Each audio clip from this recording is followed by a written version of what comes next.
Топ тема, добро вечер. Геостратешко-политички баланс наспроти енергетски дисбаланс. Ке се надминат ли сите предизвици и ризици? За енергетската криза, за геостратешките предизвици, за условениот европски пат и за безусловените и веќе традиционални домашни беспаќа или безредие. Вечерва во топ тема интервју со председателот Стево Пендаровски. Останете на Телма, почнуваме по рекламите.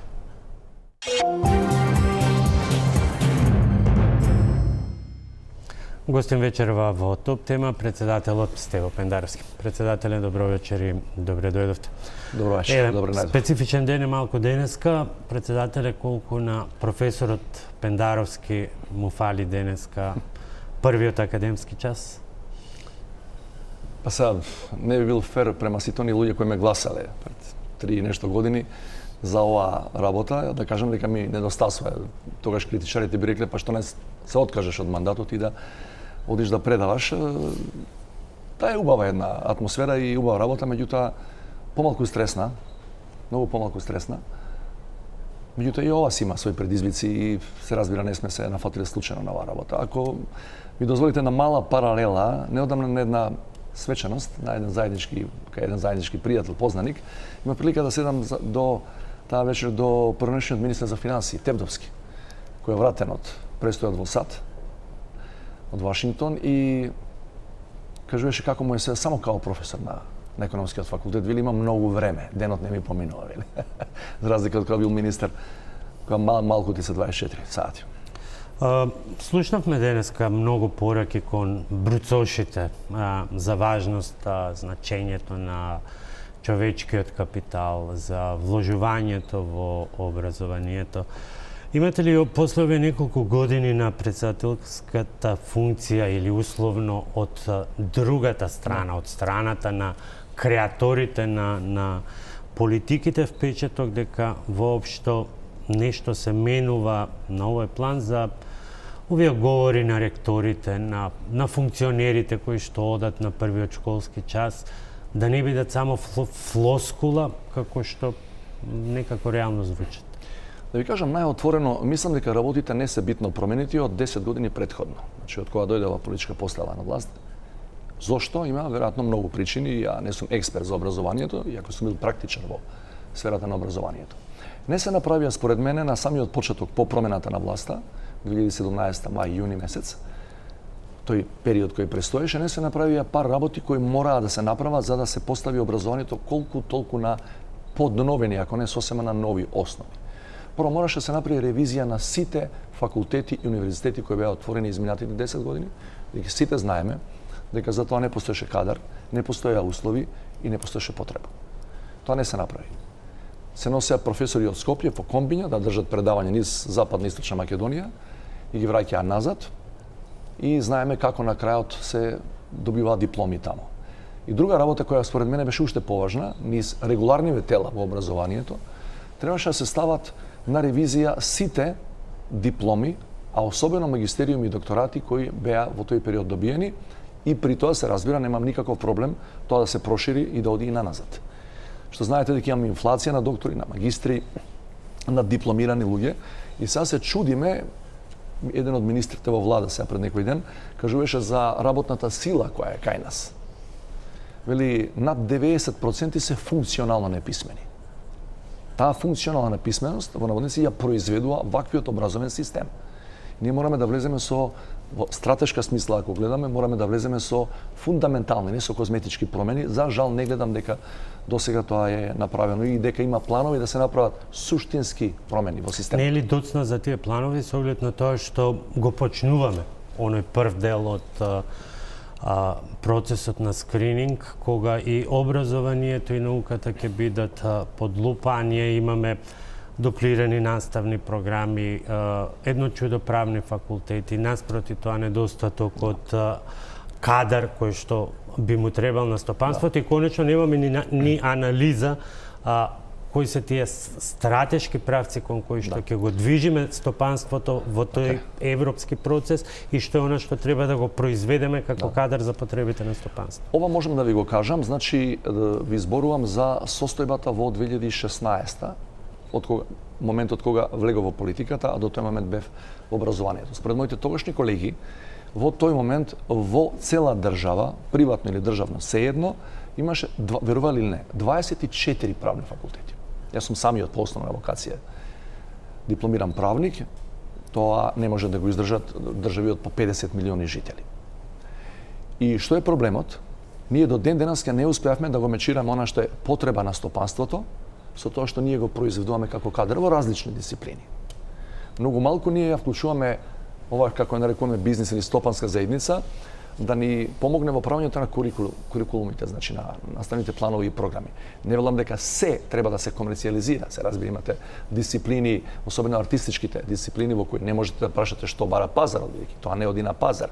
И според пазарната логика, меѓутоа ние постојано велиме имаме оврпродукција на одредени кадри, а нив не ги сака никој во стопанството, вели не ни вршат работа. Значи ние мораме да бидеме академската заедница, заедно со бизнес заедницата, во оние делови кои се неопходни, мора да произведува луѓе кои ќе им треба, кои ќе требаат утре на пазарот, а не да произведуваме луѓе само со дипломи. Затоа ние имаме, не знам, фрапантна бројка на дипломирани во одредени области кои на вистина се функционално неписмени. Ова беше денот како повод. Она што исто така актуелно, во саботата се обративте на церемонијата по повод комерцијалниот почеток или отварањето на гасниот конектор Грција и Бугарија. Богат ден со многу средби поврзани пред се со енергетиката во време кога сите говорите дека не очекува најтешката зима. Што после е конечниот епилог? Поканата на председател Радев кон мене да присуствувам на таа средба воопшто беше, јас би ја нарекол, пред се од символична политичка природа. Знаете, ако ги земете учесничките кои беа таму, сите имаат далеку поголеми релации во делот на гасот со домаќинот и со оној кој де факто беше најважниот гостин таму, председател на Азербејџанот, кај што ќе доаѓа гасот. Фактички ова е во политичка, во стратешка смисла обид да се направи како се модерно се вели диверсификација од рускиот газ кон некои други добавувачи, како што е во овој случај Азербејџан, може да биде Норвешка, може да биде Алжир и така натаму. И во тој дел беше битно да се прикаже дека и ние не сме надвор од тоа што се нарекува заеднички европски енергетски пазар. Поканата на господинот Радев до мене ја разбирам и од еден друг аспект. Значи не само од овој енергетски аспект. Знаете што се случуваше се во изминативе 2-2,5 години со нината блокада на нашите евроинтеграции и откако ја усвоивме преговарачката рамка, ова беше прва прилика да се сретнеме на тема која нема врска директно со преговарачката рамка. Инаку јас тоа го реков и на Радев уште на самиот почеток на тој состанок. Јас имам покани од негова страна да ја посетам Софија. Практично тој беше присутен на мојата инаугурација. Уште тогаш ме покани да дојдам во официјална посета, меѓутоа тоа е мај 2019-та, веќе таа есен почна да зарибува, да кажам народски, комисијата составена од историчари. И ја во телефонските разговори кои ги има потоа му реков би било добро и за мене и за тебе да имаме нешто да покажеме, некаков пробив во работата на таа комисија за да можеме да има логика зашто ја одам таму или ти доаѓаш тука. Па добро, бевте во Рим заедно со заеднички авион, тој слетава, зеде и сето тоа. И сега малку е збунувачки таа изјава што ја дадовте, дека генерално односите се малку порелаксирани и реториката, но како што велите и самиот сте му кажале дека да беше било која друга тема, а да не беше енергетиката, немаше ни да ти дојдеме. Сега или се релаксирани односите или не се. Не. Реториката е смирена затоа што ние ја усвоивме преговарачката рамка и са тоа повеќе не е тема. Забележувате од новинските извештаи дека темата Македонија воопшто не беше присутна практично ни на дното на политичката агенда на изборите таму. Јас и сега тврдам, и во следните не знам колку години, независно од која позиција би бил, немам намера да одам во Бугарија и да зборам за историја. Моја стара теза е, мислам дека на оваа страна од оваа страна на границата, значи во Македонија ние ја прифаќаме комплетно дека не сме кога зборуваме за европски интеграции да се концентрираме на историјата. Историјата може да биде една од темите за кои ќе дебатираат историчарите, меѓутоа за жал од 2019-та Софија по нејзина сопствена желба и наоѓање таа тема ја претвори како предуслов за напредување. Мене ми е драго што конечно во Европската преговарачка рамка историјата се спомна само во делот на нашиот билатерален договор и комисијата составена од историчари, инаку на никаде на ниедно друго место. Првичните предлози на Софија за наше приближување кон Европската унија ги содржа оние небулозни барања за јазикот, за нашето етничко потекло, 41-45 окупација, администрација и така натаму, така што за тие теми немам намера да го трошам патот да одам до Софија или да го повикам Радев тука за да разговараме дали 41-44 биле окупатори или администратори. Сакам да разговараме за реални европски теми. Енергијата е една од нив. Претходно беше пандемијата, но не само за проблеми, да разговараме за економијата. Економската соработка меѓу Северна Македонија и Република Бугарија не е на нивото на кој би требало да биде. Инфраструктурата која ги поврзува, поточно кажам, не ги поврзува баш добро Софија и Скопје, е далеко од задоволителна. За тоа можеме да разговараме. За се друго, немам добиено мандат 2019 година да ја враќам мојата држава и мојот народ во 19 век или да зборам за цар Самуил 10-11 век. Просто. Но на средбите со Радев тоа е неизбежно. Впрочем, и неговата изјава ден потоа, на денот на изборите по гласањето беше да, ние ќе им дадеме струја на Македонија, ќе разговараме и за тој аспект ако Македонија ја продолжи ја подобри нејзината солвентност, односно ако Македонија најде пари, кога го преведеме тоа. Но тоа ништо не значи, она што е битно меѓу нашите две земји се знае кои се нашите услови, вметнување на бугарите и така натаму и така натаму. Немаше поврзување меѓу давањето или недавањето на струја со нашиот напредок кон Брисел. Немаше таква конекција, сигурно. Второ, немаше конекција, но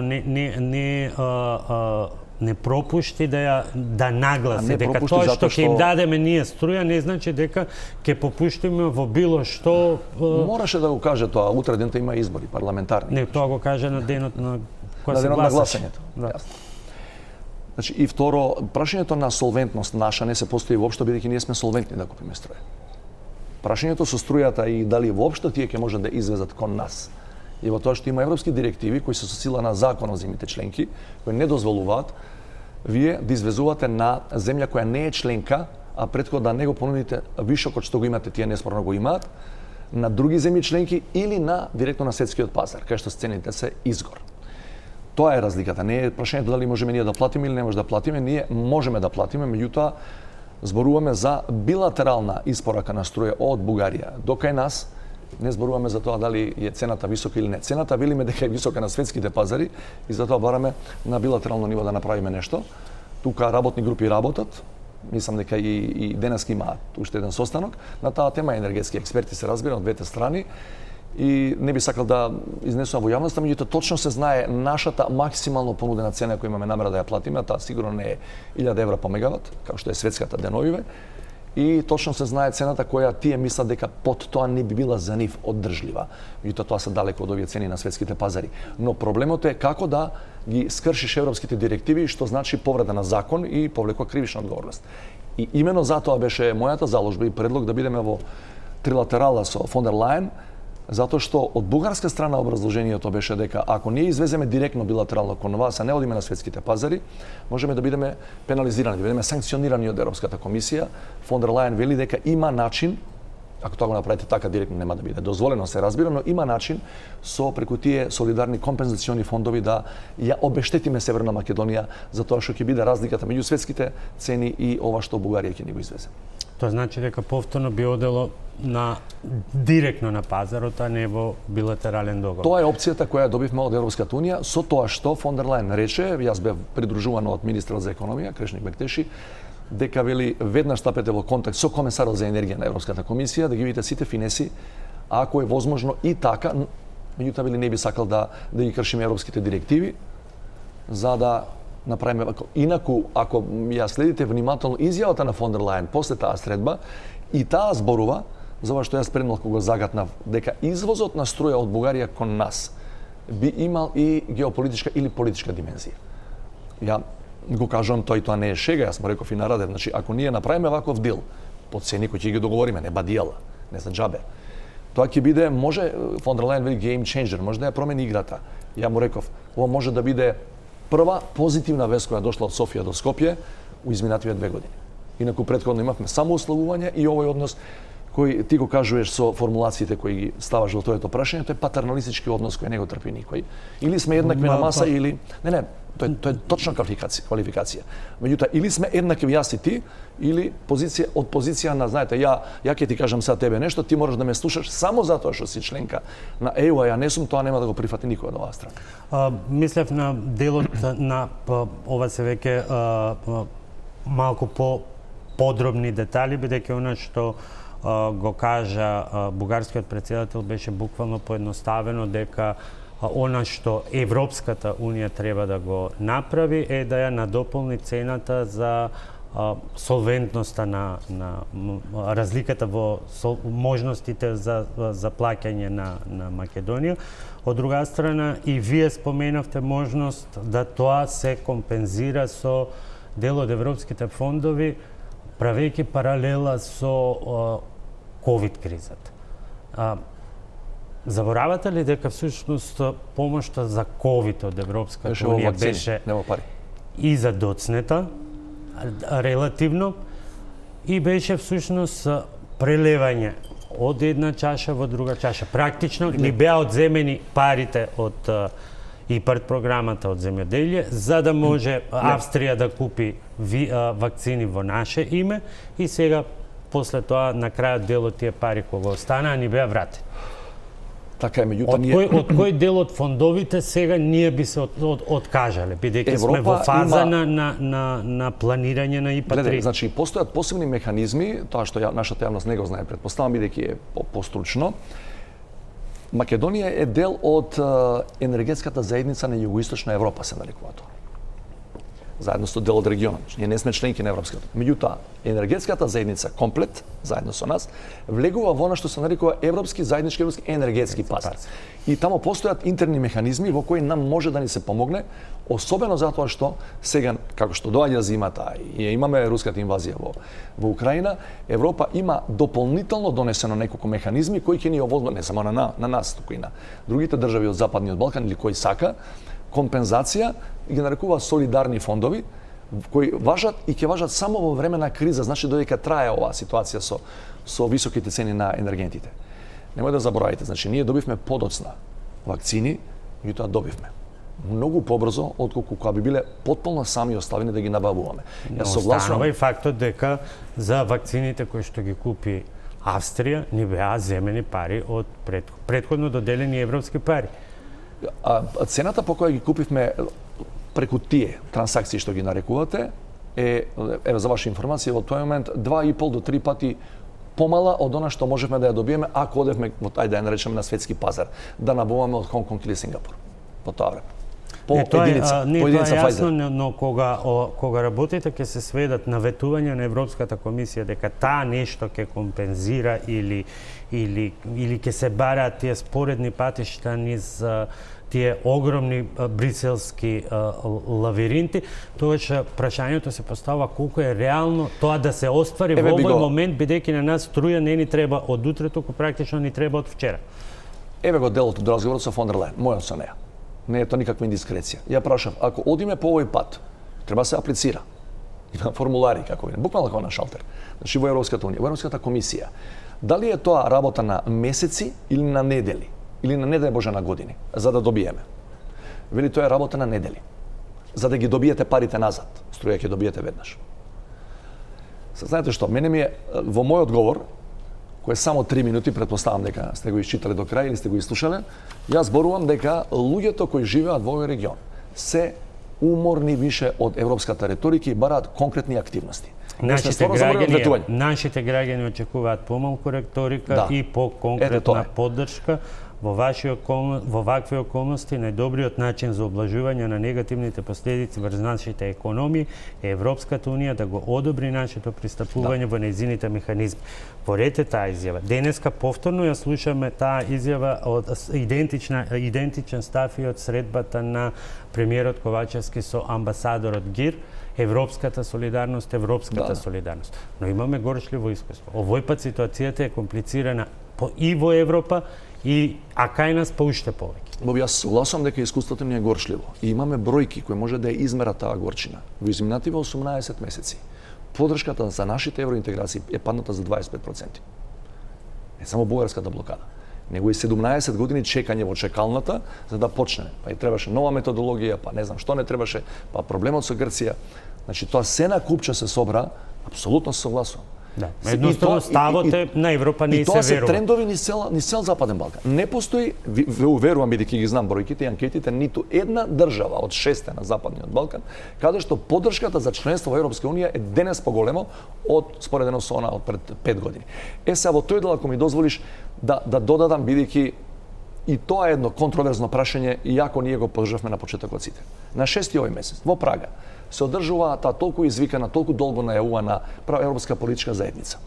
Првиот самит, во кој ќе бидат сите земји членки на Европска унија, плюс 6 од Западниот Балкан, плюс 3 од така нареченото источно партнерство. На кој главна тема, ќе има неколку други, главна тема ќе биде енергијата.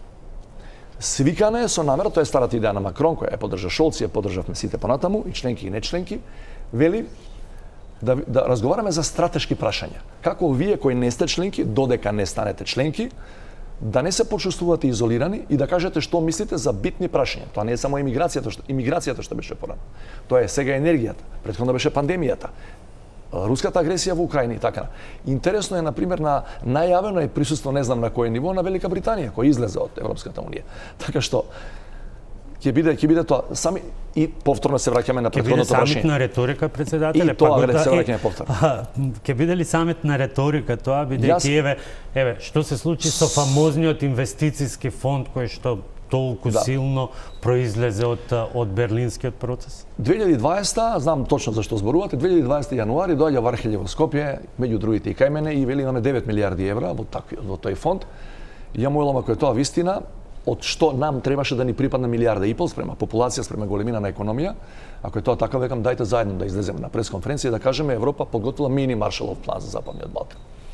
Значи со големи фанфари, тоа до сега практично ништо од тоа не е материализирано, не е реализирано. И тоа е Европската унија. Се не може да кажам дека е тоа идеална творба. И тоа е Европската унија. И го ја делам вашата и сечија овде луѓе што живеат загриженост, дали тоа воопшто и овој пат ќе биде испорачено. Инаку големи зборови се во прашање, не ве забораваме, еве и ќе ве викаме за стратешки прашања, не само во Брисел да се собираме ние членките, ајде да видиме што ќе излезе од тој самит. Не, ова прашање околу самитот го поставувам особено во контекст и на веројатно и вие се сеќавате, да ја потсетиме и јавноста од подготовките на нова фамозна методологија која што сега ќе се практицира врз Македонија и Албанија, ако ние стигнеме до таа фаза, да почнеме да ги отвараме поглавијата, кога оној француски предлог за постепено отварање на фондовите беше ставен на маса, најде напротивење токму од најголемите поддржувачи на проширувањето, од Вишеградската група, затоа што земјите од Вишеградската група почувствуваат дека ќе се чепне во нивното чекмеџе и тука веќе се отвара таа стара војна меѓу новите и старите членки околу внатрешната распределба на парите, фондовите и така натаму. Согласувам. Гледате, например, јас разговарав со некои од моите албански колеги, не само сега последниот пат во Софија имаше и посматрачи, туку и генерално. Изминативе ден бевме Брдоке Крањ беше нивниот нов председател. Например, некои од нивните експерти изразуваат загриженост од напред, пред да почнат преговорите, и тие се во скрининг сега, и наредиме 14 месеци, вели темата рибарство, рибарење.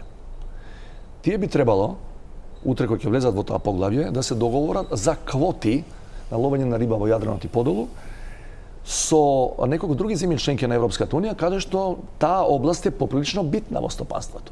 Од Хрватска па Италија и така натаму. Малта. И во Медитеранот. И вели, можеби прашање дали воопшто ќе се договориме тука, видите, знаете, најдолгите застои кога примате нови членки на страна овие познати балкански проблеми врзани со историја, со емоции, со војни и чуда, се врзани со фондовите за земјоделие. Тоа беше случајот Полска која пристапуваше пред скоро 20 години, земјоделие или рибарство.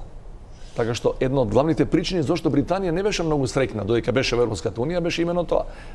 Франција и Британија никако не може да се договорат за квоти. Исто беше објаснувањето на бриселските дипломати зашто секогаш, например, една мала Малта или Ирска стоја настрана, а тоа било наводно трговијата и размената на квоти кои што земјите членки потоа меѓу себе си ја прават. Така е, тоа е значаен приход во нивната национална индустрија, односно економија. Не би можеле да се лишат туку така, што би добиле тогаш од Европската унија ако ти ги дадат тие квоти, те били на некоја друга членка.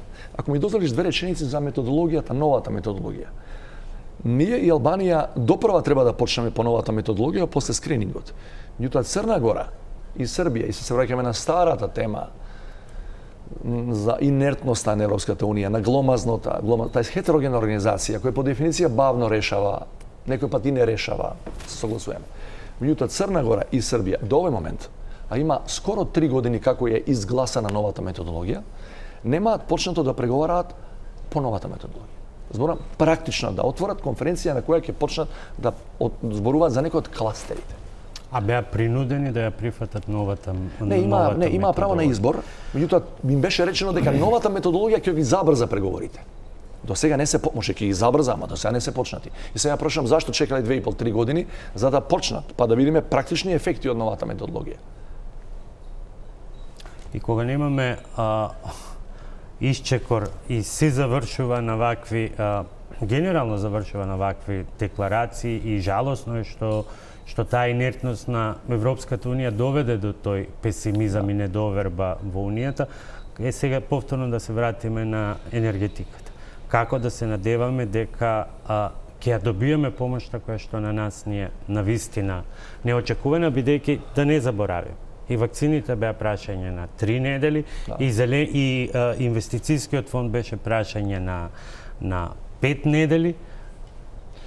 Се случи тоа што се случи. Кога ќе подлечеш црта во делот на дистрибуцијата на вакцините. Значи, еве пандемијата е се поправија со тек на време. Сакам да кажам, значи кога иземеш на крај временскиот рок во кој испорача како ЕУ и ова што го добивме од други трети држави кои не се членки на ЕУ е неспоредливо. Објективно е неспоредливо. Значи ние добивме со задоснување. Верувам дека луѓе во паметат. Ние бевме дел од така наречениот механизам COVAX, во кој имаше 173 држави членки, тоа беше под Обединетите нации капата. И COVAX вакцините доцнеа ужасно, далеку повеќе од европските. Она што одеше преку Европската унија. Значи, реалноста е таа, сурова е. Малите држави секогаш при вакви битни работи се на опашката на настаните, затоа што големите бараат прво своите интереси да си ги намират и своите граѓани. Да се надеваме сега дека со едно упорно лобирање во Брисел од наша страна, буквално на врат дишењето на овие што се надлежните комесари во комисијата, мислам дека можеме да го завршиме тоа за, ако не, ред е да излеземе ние што сме тука одговорни во овој момент, кај нас на пресконференција и да кажеме направивме се, одговор немаме оттаму или не е задоволителен. Нема веќе пардон. Редно е да го слушнеме тоа, бидејќи многу малку слушаме такво контрирање, условно да кажам, кон Брисел, особено што овој пат останува повторно нејасно ако се прибегнат кон истите механизми од времето на ковид кризата, дали тоа ќе биде дел од тие кризни механизми на Унијата или повторно од земање на фондовите. Во мој стил да ви кажам уште една мала индискреција, секој пат кој излегувам вака на јавни настапи, зборам на оваа тема, велите вие критичен према Европската унија. Мојот добар пријател, амбасадор од ГИР, стално ми може ли малку помалку таа критика према Европската унија? Тоа не е критика, тоа е реалност. Тоа е реален опис на состојбите. Во спротивно, ако ја грешам, зашто поддршката би опаднала за ЕУ за 25%? У еден релативно краток временски период. Веројатно тоа е прашање што господинот Гир треба да си го постави, меѓутоа е нивен проблем. Тоа е представник на 27 земји членки. Јас мислам дека одговорот ние треба да го бараме, ако уопште го добиеме, од неколку големи градови, поголемите држави на членки. Рековте дека поканата беше за вашето учество таму беше символична. Колку пораката дека овој интерконектор треба да се прошири и кон Македонија, колку тоа во пракса е реалност или е само желба и, ајде да не речем илузија, но желба за во догледна иднина? Бидејќи за да се случи сега, не постојат еве го конкретниот, нити технички, нити процедурални еве го услови. конкретниот зафат кој може да биде не илузија, туку конкретна реалност до крајот на 2023 година. Овој интерконектор меѓу Бугарија и Грција оди од Стара Загора од Бугарија до Комотини во Грција и треба да се поврзе со она што е сега во изградба и ќе биде завршено според најавите од Грција, Александрополи, гасниот терминал. Таму ние, според тој договор кој го имаме прелиминарен со неколку други земји членки, треба да бидеме сопственици со 10% во акциите. Ние, како држава, 10% од тој гасен терминал би требало да имаме, а тоа ќе се поврзе оној момент кога Александрополи ќе стане оперативен. Според грчките најави, Мицотакис беше на средбата, рече дека тоа треба да биде до крајот на 23-та. Дали сме реални во овие проценки или само се залажуваме во овој енергетски безизлез во кој се наоѓаме?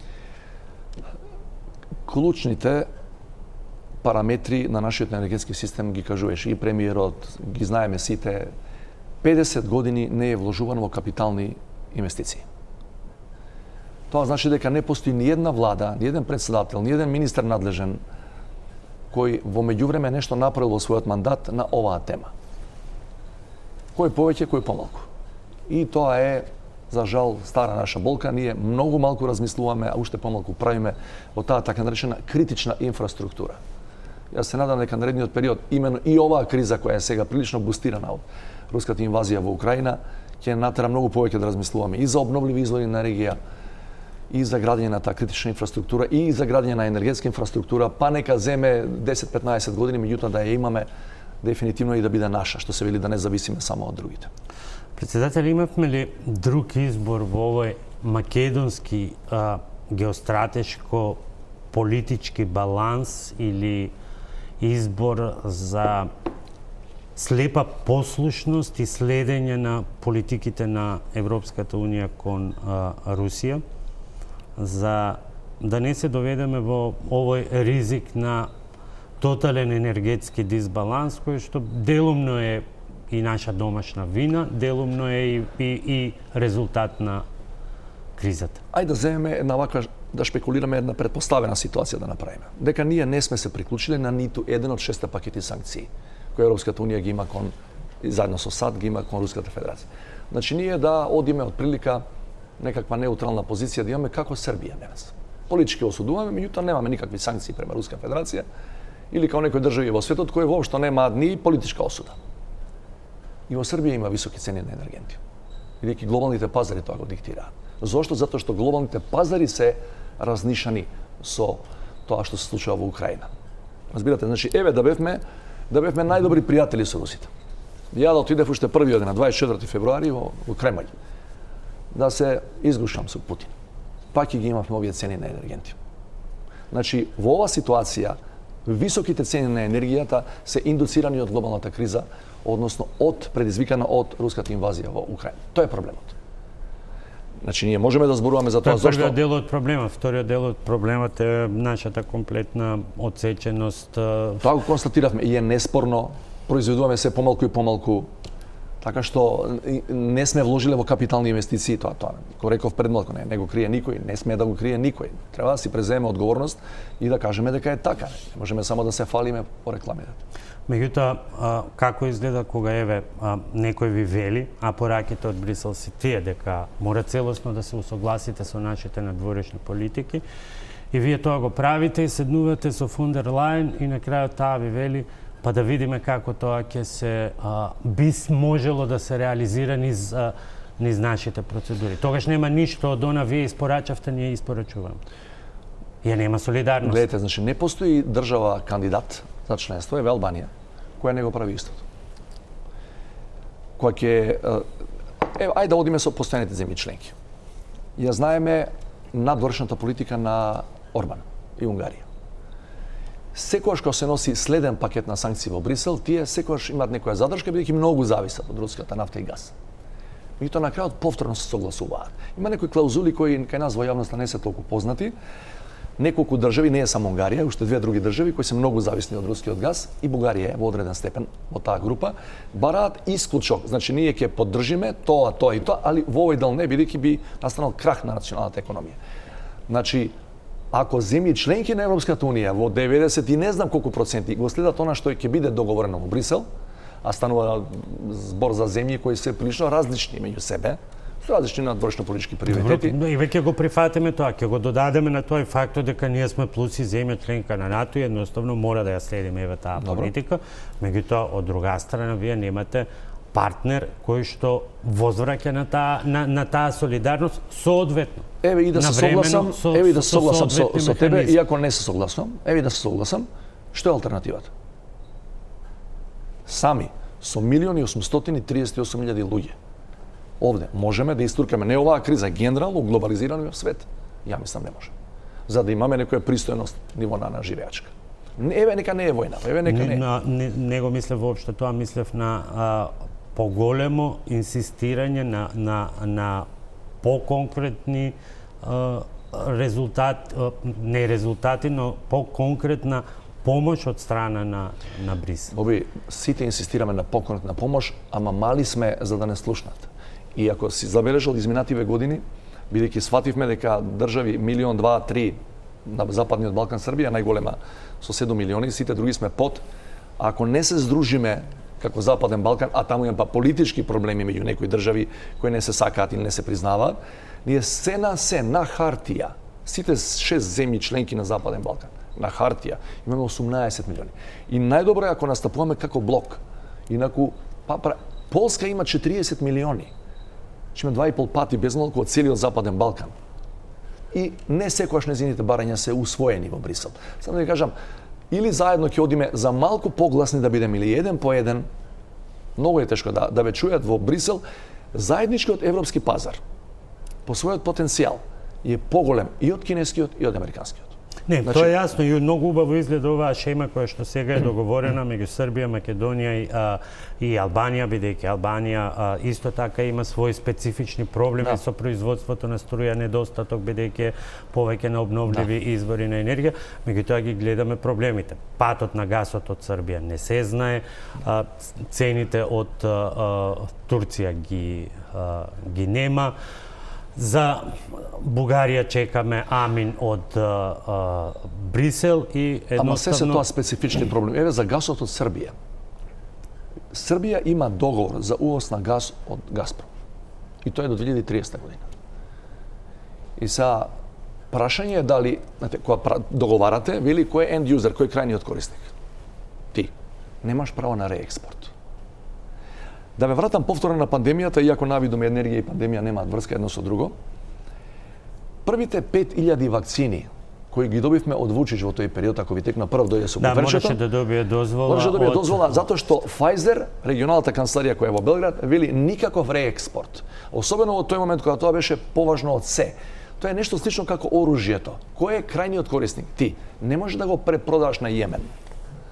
Па мораше да добија не знам какви дозволи за воопшто и таа мала количина да ја донесе во Скопје. Председателе, вие енергетската состојба или односно енергетската криза ја издигнавте и на ниво на безбедносно прашање, свикувајќи го и Националниот совет за безбедност. Од таа седница до денеска немаме конкретни одговори на многу прашања. Која ви оценката? Идејата беше доаѓа зимата, сите знаеме дека војната ќе трае и сите знаеме дека енергетската криза ќе стане се потешка, да ги чуем сите надлежни институции, не беа само министри, не беа само луѓе од владата, што планираат и кој е сетот на мерки. И ако паметите, излегов на крај на пресконференција, ама не бев сам, беше и премиерот и беа ресорните министри, кои ги читаа 20 минути, 30 минути мерките кои имаат намера да ги преземаат и се преземаат. Според она што го знам и јавно е познато до овој момент, владата тврди дека нема да има рестрикции на струја, на пример. Владата тврди дека ќе имаме проблеми да набавиме енергенти по релативно пристапни цени за нашата сила, за нашата економија. Инаку дека ќе има количини, ќе има. Значи до овој момент ние немаме пад во тоа стратешко размислување на страна на владата која вели планиравме едно, ама веќе почнаа проблемите. Немаме струја, немаме нафта, немаме мазут и така натаму и така натаму. До овој момент и нивните тврдења се подори во однос на јавните изјави во однос на цената на енергијата, минимум до нова година, дека нема да се менува. Че не знам што повеќе од тоа. А ако почнат трокирањата на делови од системот, не дај Боже, тогаш ќе речеме меркиве што ги читавте на глас кога беше пред месец дена, нема ефект. Или не се... председателе, уште 3 дена останува да се реши проблемот на Скопје. Проблемот на Скопје, бидејќи многумина од другите градови замеруваат зошто толку зборувате само за парното во Скопје, всушност проблемот за парното во Скопје е двоен, освен што Скопјани ќе останат тие што се на парно грење без грење, се оптеретува и целиот и енергетски систем и постои опасност од крах на целиот енергетски систем. 3 дена остануваат до крајната одлука. Одлука се уште нема, има кризна состојба, не знаеме детално кои инструменти ќе се преземат, кризната состојба, знаете, ги овозможува дури оние најнепопуларните национализација кон што премина многу земји, како Германија, например. Така е, значи владата е јасна и децидна во ставот дека грената сезона ќе почне кога треба да почне, 15 октомври.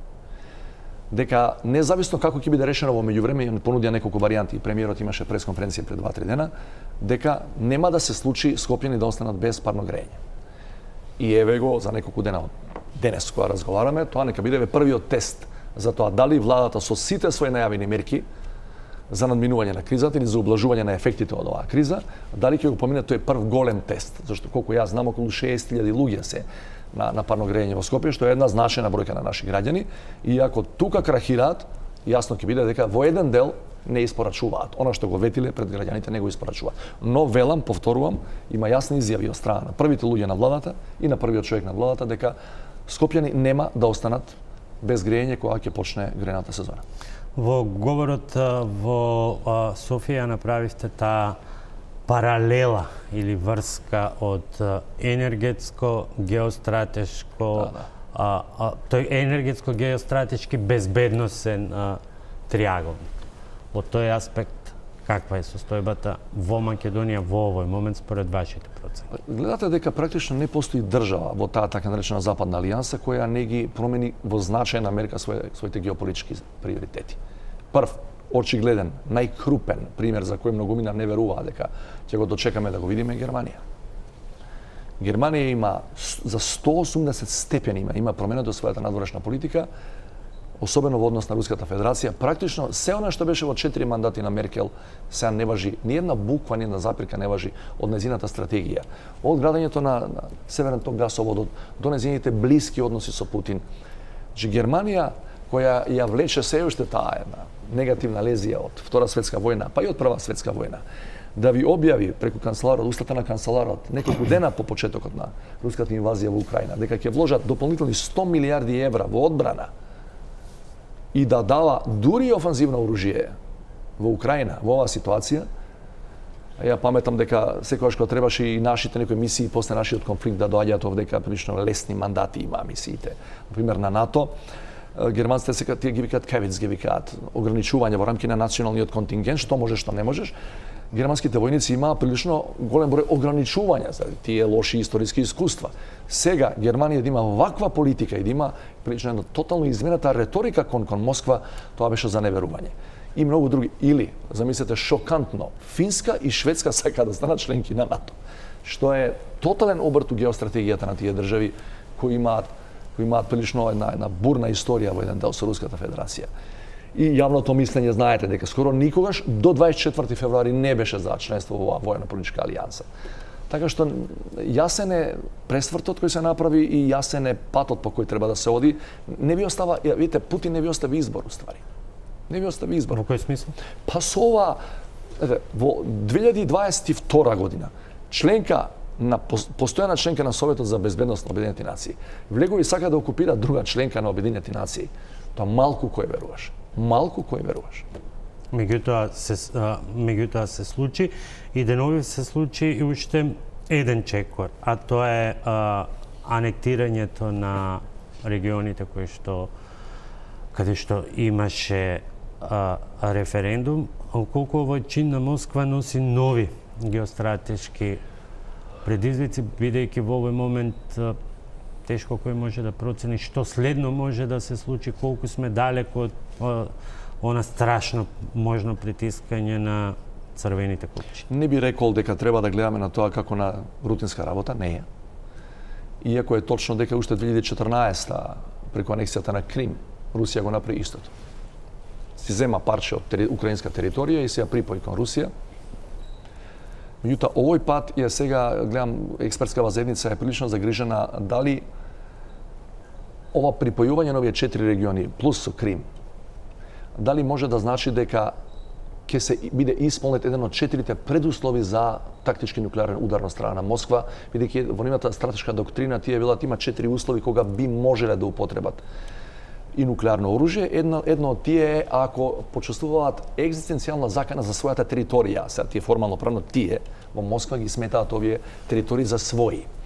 Меѓутоа, со оглед дека претходно, ако паметите, од февруари до сега имаше серија напади, па и денеска, на она што е одамна анектирано од страна на русите, на Крим, а не размислуваа за употреба на нуклеарно оружје.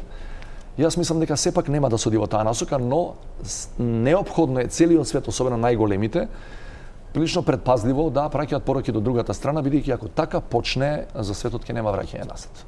Апсолутно. Ниту дека не се заложуваат луѓето дека тоа така наречено, експертите го викаат тактичко нуклеарно оружје е така една мала шега и на лимитирана површина ќе биде употребена. Не. Она што мене ми е резервата и стравот, да бидам искрен, е не дали ќе биде нападната сега така наречената руска територија, па овој ќе врати со нуклеарно оружје. Туку работите на терен не одат воопшто добро за Путин. А сите што имале прилика да се сретнат со него или да слушаат за него, да го знаат дека тој може да се согласи со се, само не со пораз. Бидејќи неговата лична судбина е влогот во таа игра. Дали ако биде и понатаму соочен со војни порази на терен, може да се фати за нуклеарно оружје. Во тој случај на сцена доаѓаат се почестите анализи овие денови дека она што се случи со Крим и остана статус кво би можело да се случи и со овие сега припоени региони, и од тука доаѓа заедничката изјава која што ја потпишавте со уште 8 мислам, председатели на НАТО земји членки од Централна и Источна Европа, во која покрај осудата на анектирањето, непризнавањето, поддршката за Украина, меѓу другото велите, цврсто стоиме на одлуката од НАТО самитот во 2008 година во Букуреш за членство на Украина во иднина. Но ако е така како што се проценува и како што велите дека Путин е подготвен на се, бидејќи и нема да се откаже од ништо, бидејќи од тоа му зависи неговата иднина, тогаш прашањето би било на членство на која Украина или на кој дел од Украина? Значи, ние не велиме дека членството на Украина е иминентно, дека ќе се случи утре.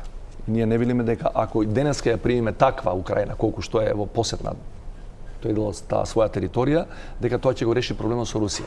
Тоа е символична политичка порака која сака да каже дека мора еден ден во иднина и последниот руски војник да ја напушти таа територија која е за нив туѓа. Не е нивна, просто кажано. Тоа е. Инаку, одлуката на НАТО од 2008 година не е за членство, туку е вели за да има перспектива за членство еден ден кој ќе ги исполнат сите критериуми. Оваа порака што ја потпишавме заедно со други 8 председатели, инаку инициирана од полскиот председател беше пред некој ден, е многу слична со одлуката на Европската Унија од 2 месеци да даде статус кандидат на Украина и заедно со неа и на Молдова. Сите знаеме дека Украина е далеко од исполнување на овие европски критериуми на кои ги научивме наизуст. Па добро знаеме дека беше смешен и прашалникот беше половичен, не е ниту. Тоа е исто символична порака. Ние сме на ваша страна, вие сте дел од Европа, нема да дозволиме една автократија да победи на демократија. Тоа е логиката на писмото. Што е она што јавноста треба да го знае, кога и вие и странските, особено странските дипломати, особено американците постојано го говорат како безбедносна закана, сајбер напади кон Македонија. Имаме неофицијално едно најмалку 4 министерства кои во изминатиот период, за жал немаме информации од каде доаѓаат хакерските напади, чии што системи се буквално оневозможени за работа. Да направиме разлика. Овие министерства што ги исполнувате не се 4 прво, но не е битно. Да не ги споделам тие информации со јавноста, тоа е хакирање. не се на пример, еве Албанија. Дел од министерствата комплетно беа, баре за тие јас што знам, веројатно нема да направам некој безбедносен прекршок, меѓутоа беа буквално невозможени, луѓето работеа со лаптопи кои што ги носеа од дома. Иако формално кај дел од министерствата интернет страниците работат, има и обратни ситуации како што е СОМОН, каде што ни страницата не работи, ниту некој од вработените има може да обезбеди пристап во системот. Само во делови на некои министерства, инаку во целина тие функционираат. Значи, видите што се случи во Албанија сега неодамна, каде што тие тврдат дека е позади тоа стои Иран. Нападот беше толку масивен, што практично целокупната критична инфраструктура беше исфрлена од строј. Од гранични премини на кои не функционира пасошот да помине со дигитална контрола на компјутери, па на рака запишува кој влегува, кој излегува, не на сите премини. Па се до министерства не можеа таа така наречена и влада или електронска влада не можеше да издаде никаков документ на граѓаните кои тоа го побаруваа, не знам, од возачки дозволи, од државјанство. А што се случува кај нас? Кај нас го немаме тоа. Значи, до сега, да чукнеме дрво, за сега немаме таков масивен напад. Не значи дека нема да имаме. Ова што го зборувате вие, тоа се сегментарни, секторски напади. Да ве подсетам, пред 2,5 години точно, ние имавме масивен напад на 4 најголеми банки во Македонија. И сега некој каже тоа не е точно, тоа е критична инфраструктура. Плати, пензии, се испаќа, промет во стопанството. И тоа како? Беше битен. Истрагата која започна покажа дека тоа се групи, значи сум прецизен у формулација, тоа се групи на неформални ентитети кои се врзани со Руската Федерација. Меѓутоа, зборувате тогаш за банките или за тоа што сега се случува? За банките. Ова за сега се течат истрагите, немаме се уште ништо опипливо. Значи, група некоја, ова што го знае, не знам, анонимуси некои си да речеме, кои се поддржани од државата таа што ви ја споменав, бидејќи таков масивен напад, кажуваат експертите, може само да биде изведен со поддршка на држава. Не може двајца дечки млади хакерчиња некој соба да го направат тоа или да онеспособат критична инфраструктура, па и на мала држава. За ова што сега се случува, дали имате вие намаса добиено безбедносна стручна анализа кој стои и како стои? Рано е, тие се народот треба да знае, тие се многу долги, многу се пипави тие анализи, не можеш веднаш да го откриеш, бидејќи одат преку различни IP адреси, може да има и илјадници такви. Тешко се доаѓа. Добро е што како членка на НАТО добиваме во овој дел поддршка која ни е неопходна, бидејќи таква експертиза ние немаме. Бројот на институции може да се знае? Па само 2 министерства беа онеспособени за во време трајање од 2 до 3 часа. Делови од 2 министерства беа онеспособени. Во овие моменти? И во тие не, тоа беше пред 10 дена и меѓу тие 2 институции не е кабинетот на претседателот. Ви благодарам, одиме со кратка пауза за реклами и продолжуваме со останатите прашања.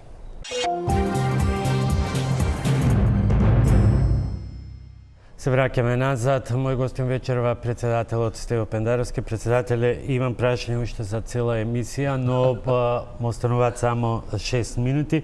Се обидеме да бидеме пократки и попрецизни. Завршија изборите во Бугарија, победи партијата на Борисов или кога би сакал да бидам циничен, би рекол победи где си љубави. Меѓутоа тешко е да се претпостави кој ќе и дали ќе формира влада. Што ќе значи тоа во односите меѓу двете држави, а пред се врзано со евроинтеграцијските процеси? Нема да значи ништо без разлика кој ќе ја формира владата и кој формално номинално ќе биде премиер, затоа што ние за разлика од порано, ние сега преговараме со Европска унија. Имаме европска преговарачка рамка. Значи таа чиста билатерала заврши со Бугарија. Има што има да кажат, сега тоа е вметнато од нивна страна во таа рамка, ние што кажавме, така што ние сега преговараме со ЕУ и со Европската комисија. И овие скрининзи што почнаа во различни области и цели групи наши експерти и луѓе од администрацијата што одат во Брисел и обратно, нивните што доаѓаат тука, зборуваме значи само за она што се кластери и поглавја едно време. Не зборуваме за Гоце Делчев и за Цар Самбел. Многу имаме и протоколот и напредокот од него. Што е со консензусот дома? Нема понатаму. Скринингот ќе остане... Зашто за консензус? Консензусот околу уставните промени. Бидејќи знаем, нема понатаму, скринингот ќе остане, документација за историјата. Мојот став, јас го кажав и порано, сакам да го повторам и сега. Прво, апсолутно не се согласувам со форсирање на прашањето на уставните промени. Не мислам дека тоа прашање треба да биде политички приоритет број 1. Имаме ние бајаги други работи за решавање.